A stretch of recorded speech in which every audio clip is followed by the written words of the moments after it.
Hello, hello, hello. What's going on, everybody? Man, that video gets me going. Someone give me a hello in the chat if you can hear me. Chat. David, great to have you.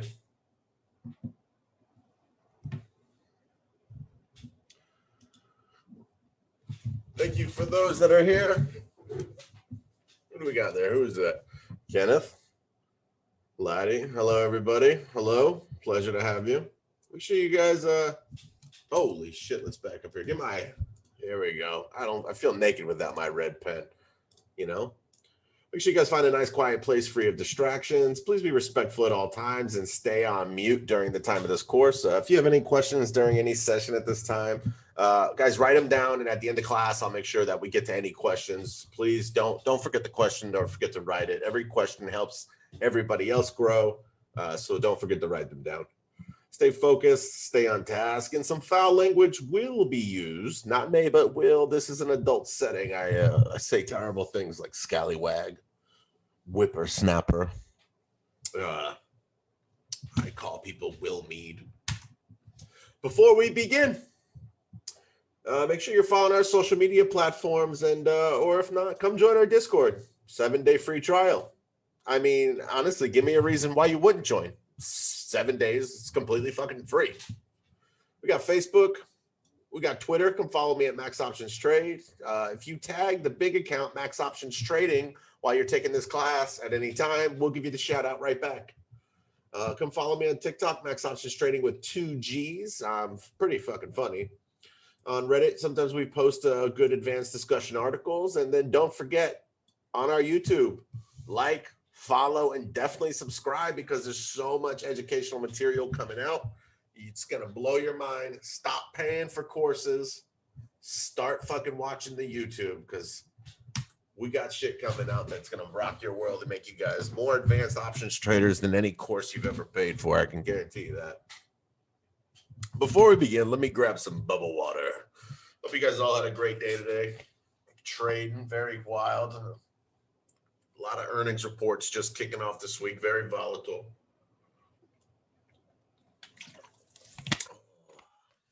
Water. I need to get a sponsorship for one of these bubble water companies. All right, let's do this. Let me go over a little bit of hedging. So what the hell is a hedge? All right. A hedge is an investment that is made with the intention of reducing the risk. If you're going to take any words out of this definition, that's it right there. Reducing the risk of adverse price movements in an asset.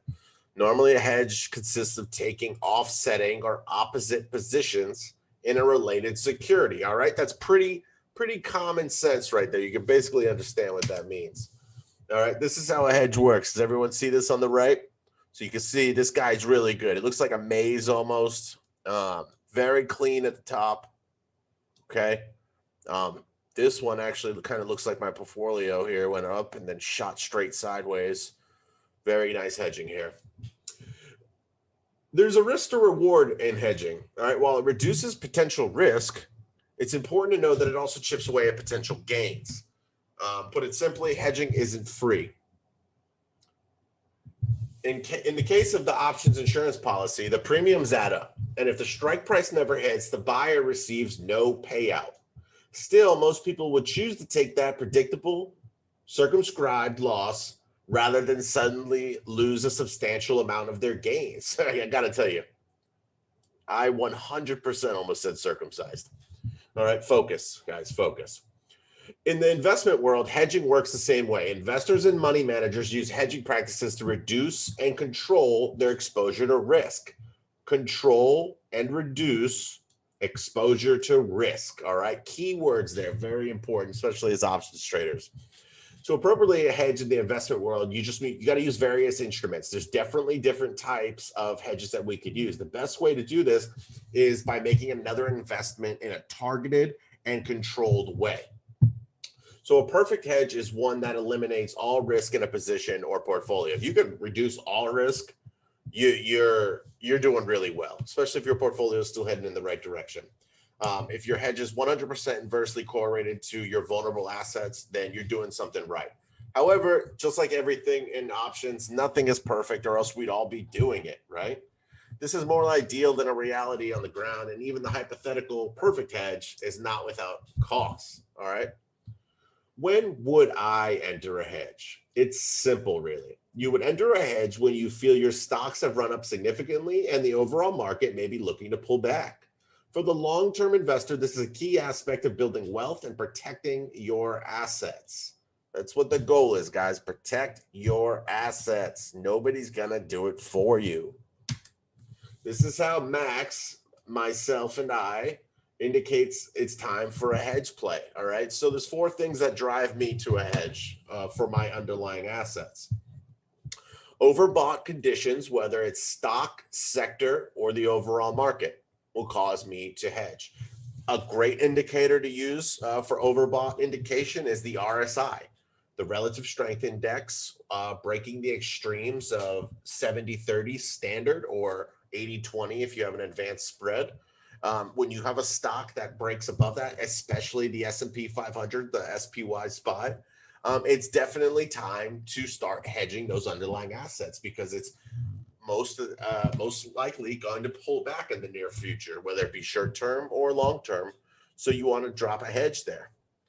If your technical indicators are showing potential downside on your underlying assets. So if your TA is saying, man, it's time to pull back, whether it be stochastics, the RSI, your EMA crossovers, divergence, all kinds of things. If your technical analysis is saying, yeah, we're probably going down, it's time to hedge. If you have a news break on your underlying asset, then I would 100% throw a hedge out there. So let's just say an earnings report, right? Or some bad news. One of these vaccine companies, what if they come out and say, oh shit, this vaccine killed 100 people, we're cutting it for good. What do you think is going to happen to that company, right? It's going to tank. So if you have underlying ownership assets in that company, best thing to do is hedge it. And then the last thing I look for is implied volatility spikes. If I see massive volatility spikes, whether I'm in options or shares, you're going to see a significant increase or decrease in your shares. Now, IV, remember, implied volatility does not tell you the direction. It simply tells you that there's going to be a larger move to either side. I don't want to gamble with the larger move being to the downside on my shares. So I'm going to hedge when we see that kind of IV spike. Those are my 4 reasons. I definitely suggest you guys write those down. All right. Let's head over to our charting software because I'm going to show you guys what I mean about when to hedge when we're talking about the technical indicators and when to hedge when we're talking about overbought levels. Okay. So let's go to the S&P 500. Here we go on the S&P. I'm going to come out to the daily. We're going to look at the daily chart. You can see this beautiful annual uptrend here. You can see we're hitting all-time highs. So let's take a look at the chart here. So looking down at the S&P, my first thing that I would notice is down here, right here. Let's go to this example. Perfect example. Overbought. The S&P, as you can see here, rarely breaks the extreme of 80 on the RSI down here, right? Rarely. So back in September, when it popped right above that RSI, that is a strong indication that this market is oversold. We broke out of the annual uptrend. We had RSI hit. Our stochastics were coming back down. We're losing volume. This is a perfect example of overbought indication showing that you should pull back. This is overall market conditions, the SPY. So you throw a couple hedges out here and this overbought conditions and protect your underlying assets. Now, technical indicators. Now, let's say the RSI is not that high, right? But you can see right here, we're testing the top of an uptrend. So the likelihood of breaking back to the downside is much stronger here. The stochastic crossover, the volume is flat and the RSI is coming back down. But this test and fail of the annual uptrend also tells you, okay, it's probably time to protect our assets. This is how you could use your technical analysis to protect your underlyings. And that's perfect 2 examples right here, just within a couple months of the SPY, how you can do it. When you're down on this side, there's no reason to hedge because you're trying to get some further gains and you could ride this all the way up. You could have hedged at any point here and played on the outside of the annual trend line and collected nice premiums while your portfolios continue to rise. Let's take a look at the next one. This is the news breaks. So when I'm referring to news breaks, look at this. These are two great people that I follow on Twitter, by the way. I recommend you guys follow these two, Walter Bloomberg and Zero Hedge. Great news articles, non-biased. They're just here to report the news, and they're very quick. So if you take a look at this guy's saying Tesla, AMC are ER reports that can move the market. This is this week. Tesla fell about 3.5%. Microsoft is down right now. Amazon exploded. Alphabet's exploded. Apple is tomorrow. But you could see that this earnings and these news is this is what is affecting underlying assets. This JP Morgan title over here caused Bitcoin to go from 45,000 to 56 in a day. It exploded Bitcoin. Okay, so when you want to watch these articles, especially on news, because they can affect your underlying assets. So for all you crypto investors that were wondering why crypto was tanking and then just reversed massively, it's because JP Morgan, one of the all-time bears, came out and said, oh, by the way, we're actually going in on Bitcoin. So it's important to follow your news feeds, whether a great place for that is Twitter. They're quick, they're really good, and these guys are non-biased, left, right, doesn't matter. They're here to help you get the real news that's going to affect the stock market. Let's talk about implied volatility. So for all you Robinhood traders or any brokerage, really, you'll see right here, this line right here, implied volatility. Now, this contract, the day before, just a couple days ago, this contract was at 20 to 30% IV. All right, 20 to 30% IV, and it shot up to 90.8%. That's what I'm talking about when you see an IV spike. If you notice your contracts are holding 20, 30%, and then within 2 days they spiked to 90, these premiums went through the roof. 31 times 60, these premiums had gone up $900 just because of the Vega IV spike in the last couple days. So this tells me that this implied volatility, that there's a 90% chance that Tesla's going to move rapidly either up or down over the next, until the strike price here, until the next, right now it's April 27th. So this is just 3 days. So when you're looking at this type of volatility spike, you want to hedge your portfolios because you don't want to take the chance that that move is to the downside and your underlying assets take a total ass whooping. In this case, Tesla did fall during its ER. It fell about $40, $50 today. And your hedge would have protected you against those losses. You could secure profits at any time and you could drive forward with your underlying assets. This is how we do it. So what is the best way to actually hedge? This is the 4 ways that I practice, that I think these are the best ways because they're not crazy advanced and they're reliable. If you know what you're doing, I'm going to show you guys how to do them all. I think puts against your underlying assets are good. So if you own, let's just say 100 shares of Apple and Apple is hitting those overbought territories, you may just consider shorting the stock. Or if news came out, you may just consider shorting the stock with some puts.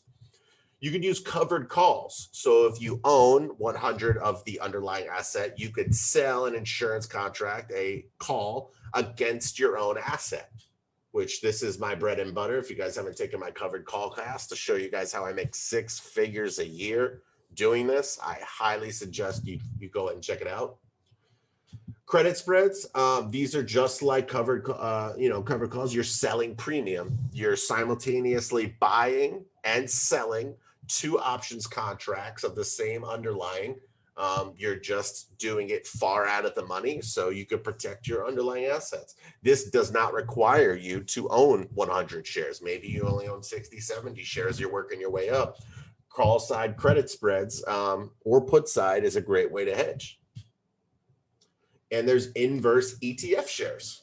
Believe it or not, the SPY, QQQ, the Dow, all these great things. There's other ETFs that inverse them. So if SPY's going up, something's going down. And I'm going to show you guys which ones those are here in a second. But first, let's talk about puts, all right?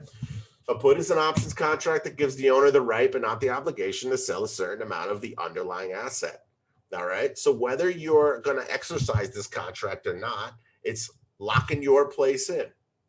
The buyer of a put option believes that the underlying stock is going to drop below the exercised price before the date.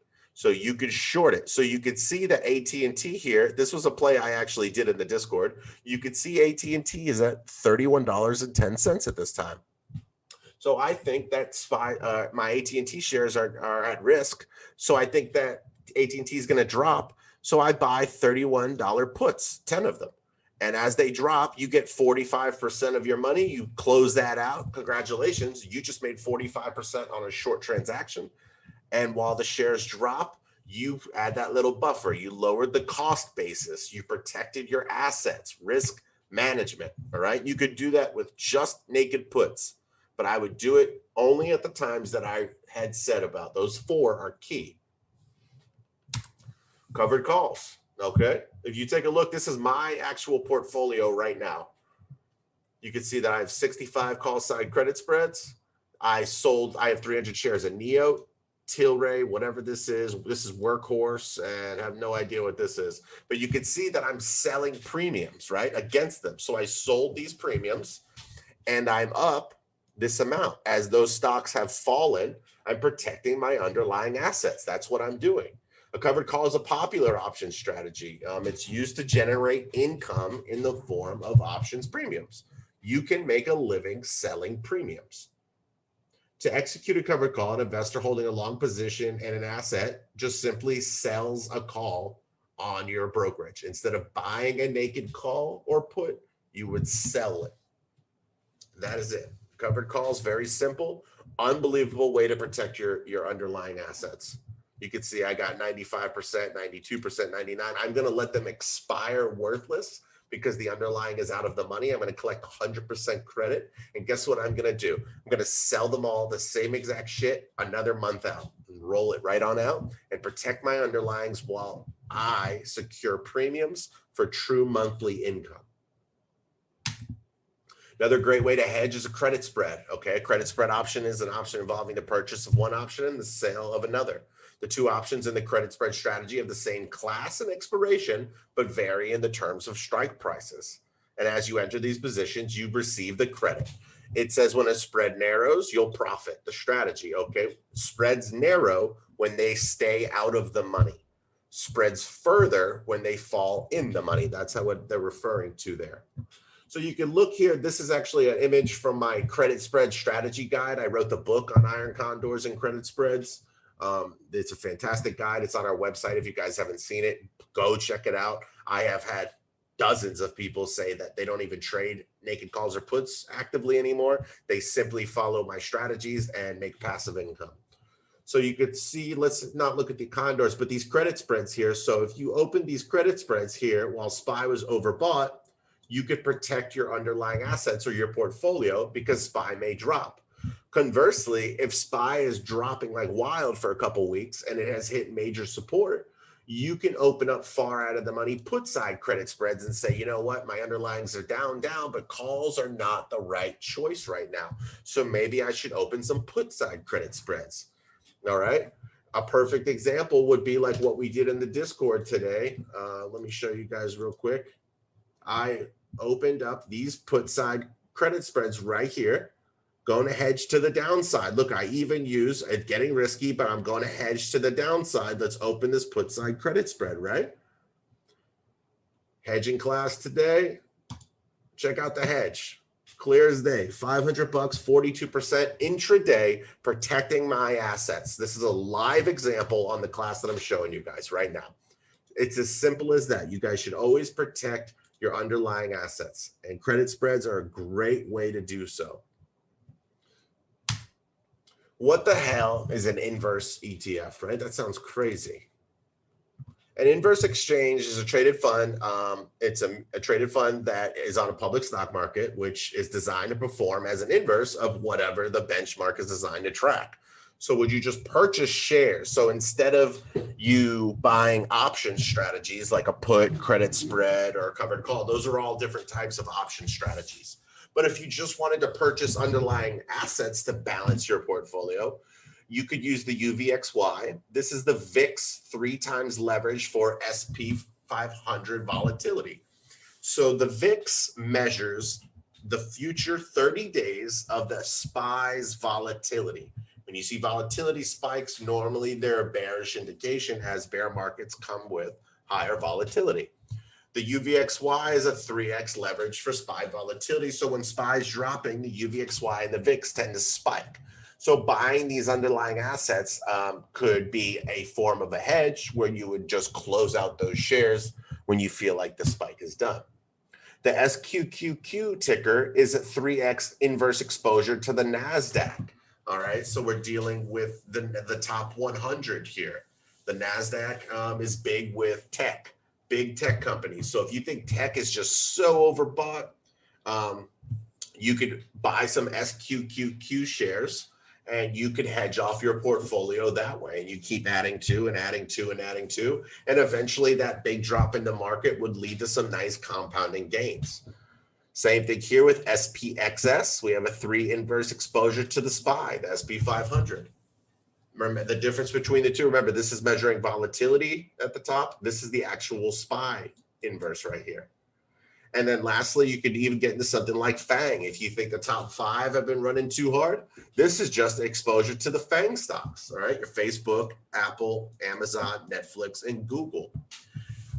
You can be a little risky and take call options or put side credit spreads on these. However, that carries significant risk, so I don't do it. I would say if you're going to play the inverse ETF card, the best thing to absolutely do would be to purchase the shares. Purchase the shares, hold them long-term, wait for the significant drop, cash out. That's their purpose. Okay, that's what they're there for. Do you think you should hedge after a week like this?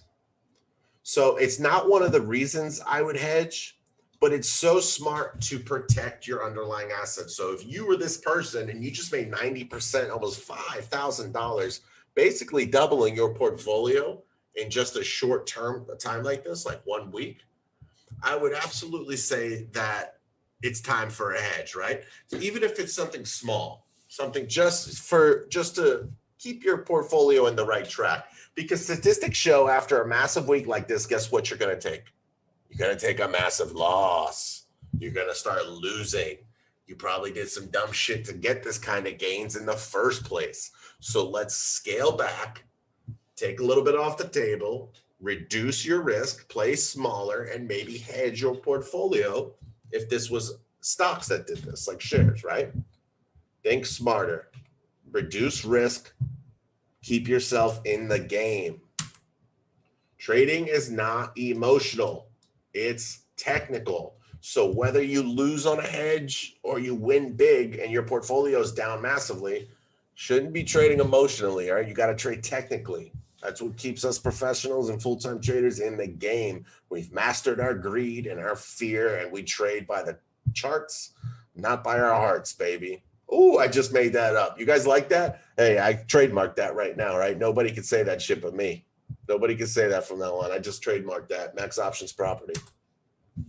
Position sizing. So this should look familiar for those who have taken my beginner course, which is live on the YouTube. Thank you guys very much. I hope you're enjoying it. But as any position, this refers to the size of a position that you're going to take. Investors use position sizing to determine how many units of security they should purchase, which can help you control risk again and maximize returns, right? That's the game. You should have an informed strategic method for determining this risk. You shouldn't be hedging randomly. You shouldn't be taking options randomly. You should always have a predetermined select size.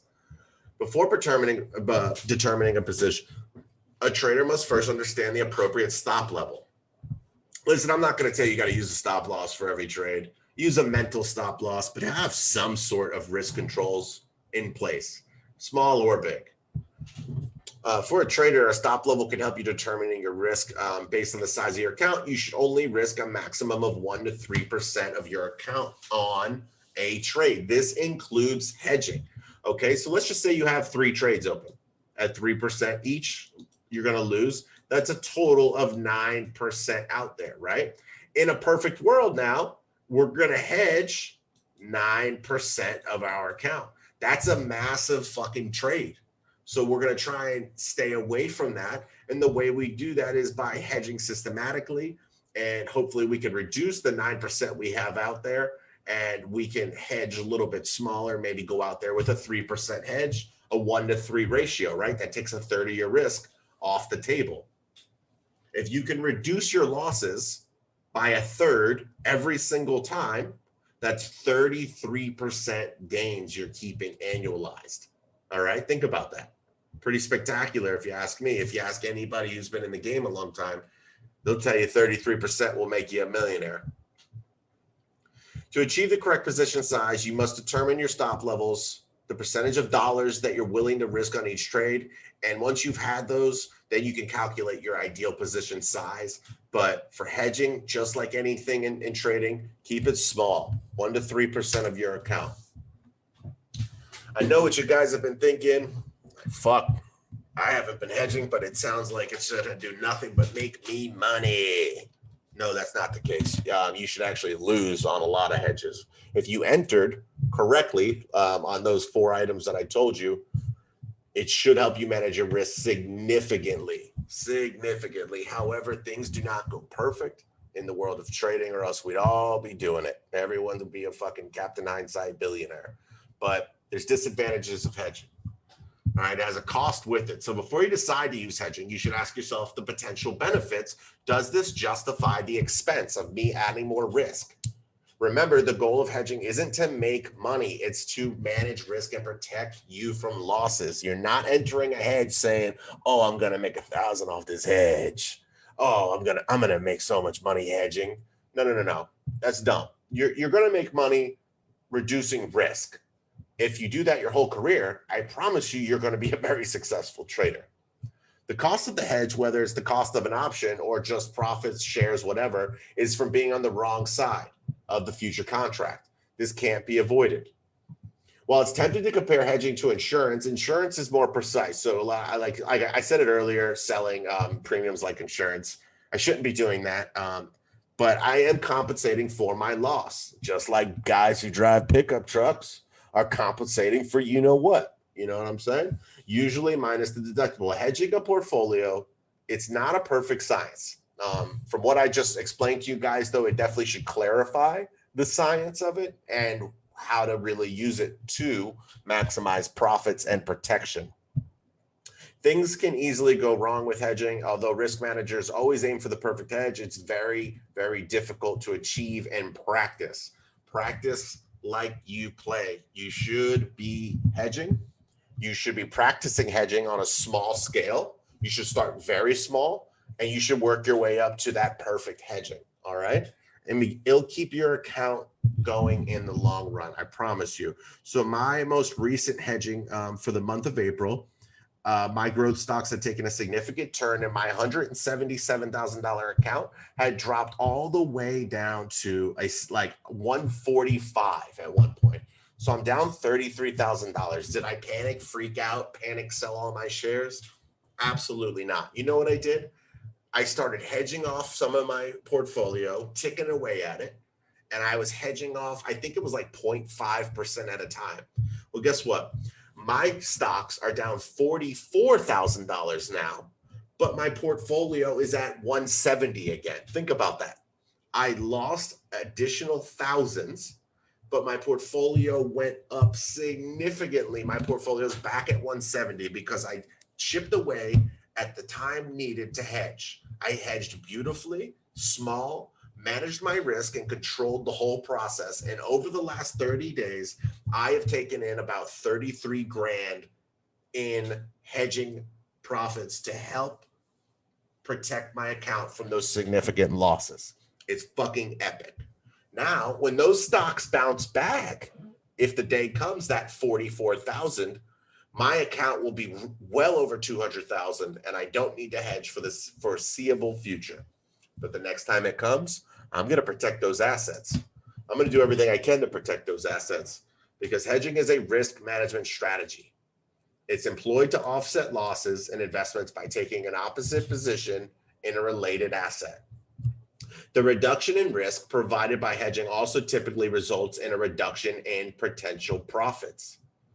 Hedging strategies typically involve derivatives such as options and underlying assets. Some people, you go as far as saying futures contracts if you're talking derivatives.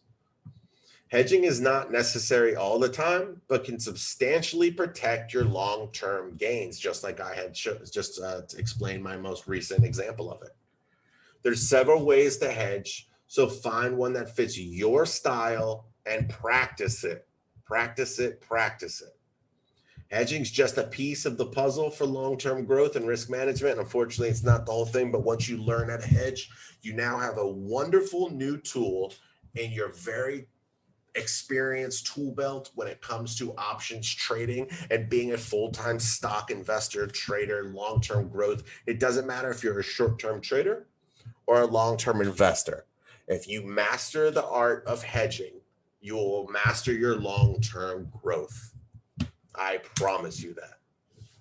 Thank you guys so much for attending the Max Options Hedging class. Does anyone have any questions at all at this time? Please leave us a review. We're on Trustpilot, Google, and Facebook. Some great reviews about the class have been coming in. It means the world as a simple appreciation for me in this course. Thank you guys so much. Please, if you have any questions now at this time, I hope I clarified hedging for you guys, and absolutely, no problem. I'm glad you guys have a good idea now of hedging. Thank you, Geetha. You're unbelievable. I see you in every course. It really motivates me. Let me grab a sip of bubble water. Does anyone have any questions? Please, any questions at all? We're here. I'm here to answer anything you guys have. Any clarifications? Did you miss writing anything down? Let me know.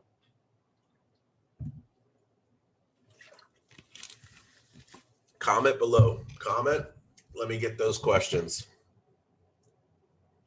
And if not, you guys have a great evening. Take care. We had a great day. And we'll see you next time.